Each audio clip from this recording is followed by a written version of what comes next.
Boa noite, meu nome é Vitor Rezende. Hoje eu vou apresentar um pouco do meu trabalho da disciplina de Estatística 2 e esse trabalho tem como título Método Tor para a escolha de um plano de internet que suporte as atividades de um colaborador em home office. Então, eu vou fazer uma pequena introdução primeiramente, e aí os primeiros passos da internet eles estão correlacionados com aqueles primeiros computadores lá que a gente já ouviu falar, que eram extremamente grandes, estavam presentes só em laboratórios, eram de uso governamental, de pesquisas militares normalmente. E aí a internet ela começou como uma interligação desses grandes computadores através de cabeamento. E aí ela tinha como nome a ARPANET e ela surgiu na década de 60. E aí com essa com o passar dos anos, a internet ela se transformou completamente e aí chegou no para a população de uma maneira geral, para as grandes empresas, depois de até o que a gente conhece hoje, a internet que a gente acessa de qualquer lugar, de um celular e tudo mais. E aí no Brasil, a internet entrou na vida da população geral em 1994 e logo se tornou esse ambiente de relacionamento virtual usado em larga escala que a gente conhece atualmente, né? E aí, com essa evolução dos meios de comunicação e informação, principalmente dessa internet, surgiu o chamado teletrabalho ou home office.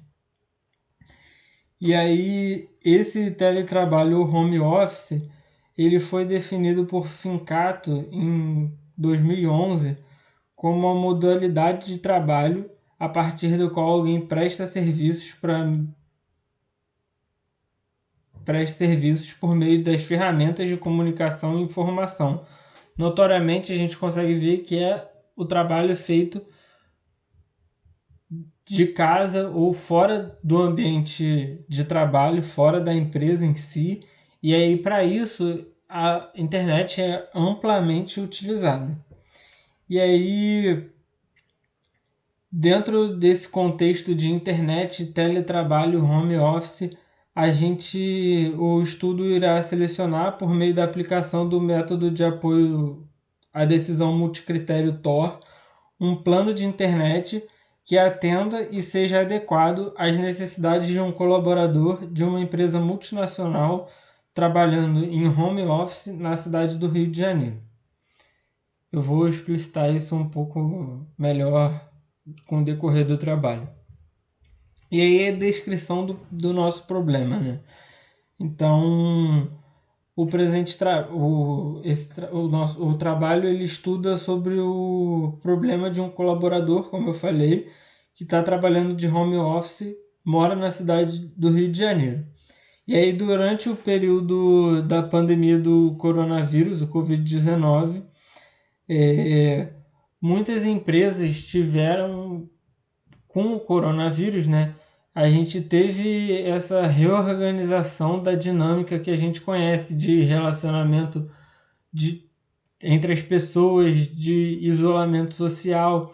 E aí muitas empresas tiveram que migrar de uma hora para outra para essa nova forma de trabalho, nosso novo normal, né? Mas que o teletrabalho ou o home office ele já existe. Mas aí com a maior quantidade de pessoas utilizando a rede de internet, já que a maior parte delas está trabalhando de suas casas e aí utilizando a rede de internet doméstica, né? A gente teve um estudo que mostrou durante esse período que o fluxo de tráfego da internet ela alcançou uma marca de 11 terabytes por segundo em 23 de março de 2020, quando esse fluxo normalmente é de 4,69 terabytes por segundo. E aí, qual é esse nosso problema? O problema é que com a sobrecarga da rede de internet, muitos trabalhadores enfrentam dificuldade para trabalhar, ocasionando queda de produtividade. E aí, vou falar um pouquinho sobre a fundamentação teórica do trabalho, e aí começo falando pela internet, né? O surgimento da internet foi marcado por 4 fases principais: o uso privado das redes, como eu tinha falado anteriormente, lá no início da apresentação, a abertura ao público, e aí o surgimento da banda larga, e aí ao mesmo tempo o surgimento de conteúdos audiovisuais e as plataformas de relacionamentos interpessoais e jogos. E aí depois ela para de ser essa rede onde o ser humano ele entra e aí ele passa a ser envolvido por essa rede. E é isso quando a gente consegue acessar essa internet de qualquer plataforma hoje, dos smartphones, do computador portátil, televisão, qualquer lugar hoje, basicamente a gente consegue acessar a internet. E aí o teletrabalho, né?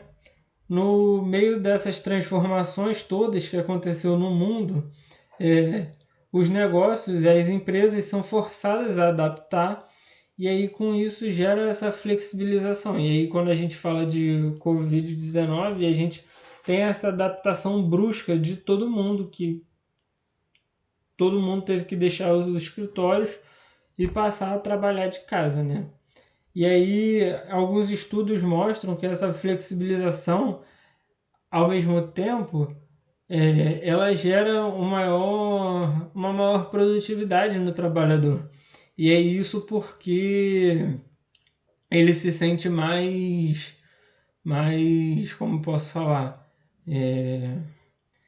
ele se sente mais, que ele tem mais autonomia no trabalho, e isso acaba, ele se sente mais confiante, e isso acaba gerando uma maior produtividade. Isso quando a gente não fala durante esse período de pandemia, obviamente, estou falando de teletrabalho em si. E aí o método TOR, né? Ele é um método de apoio à decisão multicritério. Ele combina 3 algoritmos de maneira simultânea. E aí são esses: a modelagem de preferência, teoria da utilidade e teoria de multiatributo. Além disso, ele apresenta algumas vantagens quando a gente compara esse método com outros de apoio à decisão multicritério, né? E aí, quais são essas vantagens? Essas vantagens são que nele as incertezas são passíveis de quantificação no processo de priorização das alternativas.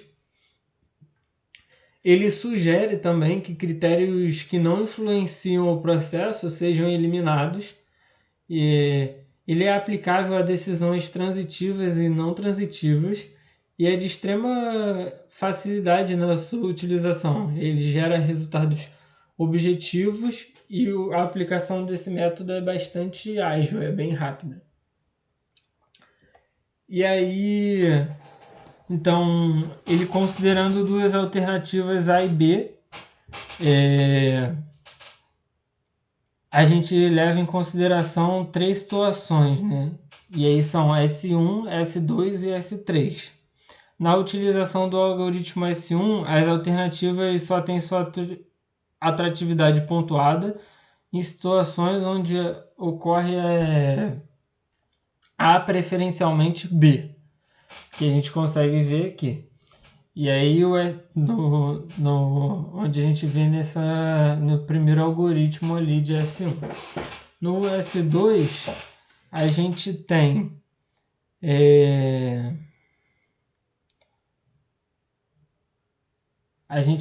A preferencialmente B ou A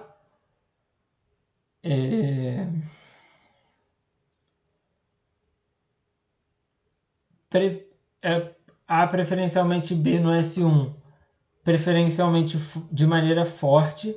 E aí a gente tem no S2 A preferencialmente B forte ou uma preferência fraca em relação a B. E no S3 a gente considera A preferencialmente forte a B, a gente também considera A com essa preferência fraca em B, e a gente considera também A indiferença a B. São 3 situações diferentes, né? E aí, nesse quadro aqui em cima, a gente vê essas relações de preferência. E aí, qual foi a nossa proposta de solução? A gente fez um levantamento de dados, e aí isso envolveu uma pesquisa de mercado para saber algumas principais provedoras de internet e pacotes. E aí a gente chegou nessas 3 alternativas, que foram NET, Claro, Vivo Fibra e Oi Fibra. E aí cada uma delas gerou essa descrição, cada uma com características particulares de cada uma. E aí a gente gerou o primeiro. A gente considerou 2 decisores para o processo, e aí o decisor 1 é o próprio colaborador que faz a utilização dessa internet, e o decisor 2, que seria a esposa do colaborador que também faz o uso da internet em casa. Aí fizemos o levantamento dos critérios, e aí esses critérios foram manutenção, custo do pacote, suporte e aderência. A aderência aqui a gente levou em consideração a velocidade fornecida. Após essa definição dos pesos com os decisores e definir qual era o valor de cada critério, a gente estabeleceu os limites de preferência, P, e de indiferença, Q. E aí a gente chegou nessas 3 tabelas que a gente pode observar nesse slide. E aí a gente fez a aplicação no software desenvolvido em Python, né, pelo Instituto de Engenharia Militar, chamado Tor2, e aí a gente gerou os resultados de qual seria a melhor alternativa frente a o que a gente tem disponível no mercado. E aí a gente gerou esses resultados. No S1, as 3 alternativas foram consideradas iguais, e no S3 também. Já aqui no S2, a gente conseguiu entender que a Oi Fibra era a melhor alternativa, seguido por NET Claro e depois Vivo Fibra. E aí, qual foi a conclusão disso, né? A conclusão é que o método Tor ele é bastante eficiente, ele gera resultados objetivos e consegue gerar uma oportunidade de a gente se tomar uma decisão mais assertiva. Além disso, a gente conseguiu perceber a grande versatilidade do método Tor, uma vez que foram encontrados trabalhos de diferentes com diferentes aplicações, não só um problema individual, mas também já foram vistos vários problemas que foram resolvidos através do método em questão. E esse é o trabalho. Obrigado.